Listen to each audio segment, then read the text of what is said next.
the man who stands for Africa. In the heart of West Africa, a young soldier rose with fire in his heart and dust on his boots. His name is Captain Ibrahim Traoré, and he is not like the others. At just 34 years old, he stood up not only for Burkina Faso, his homeland, but for Africa, a continent rich in gold, oil, people, and strength, but still chained by foreign powers. He did not ask for fame. He did not come with empty promises. He came with truth and courage. Ibrahim Traoré became leader after a military transition.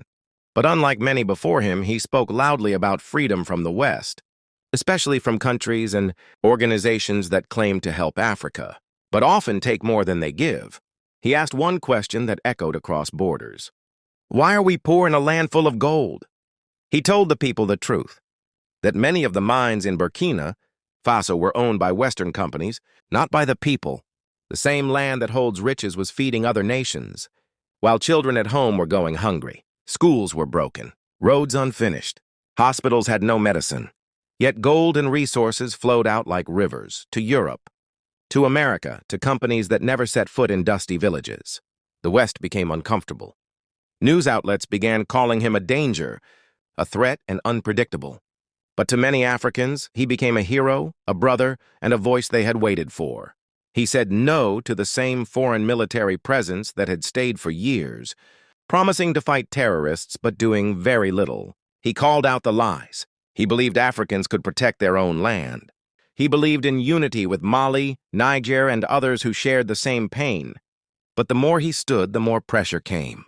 Sanctions, media attacks, political threats, whispers of plans to remove him. They don't want leaders like him because he refuses to beg, because he wants African riches to stay in Africa. Many believe the West does not want African leaders to truly lead themselves. Why? Because if Africa stands, the world must shift. If Africa keeps its gold, others will lose profit. If Africa builds its own army, it won't need foreign troops. If Africa thinks for itself, it won't be easy to control. This is not just about Ibrahim Traoré. It is about the fear of an African mind that cannot be bought. But people are waking up.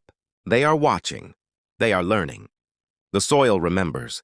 The youth are rising.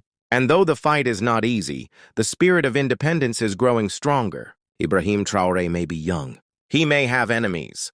But he has planted a seed, the seed of true African freedom. And no matter what happens next, the world will remember. Africa is not a playground. It is a home. And its leaders, like Ibrahim, are no longer afraid to say, "Let us lead ourselves."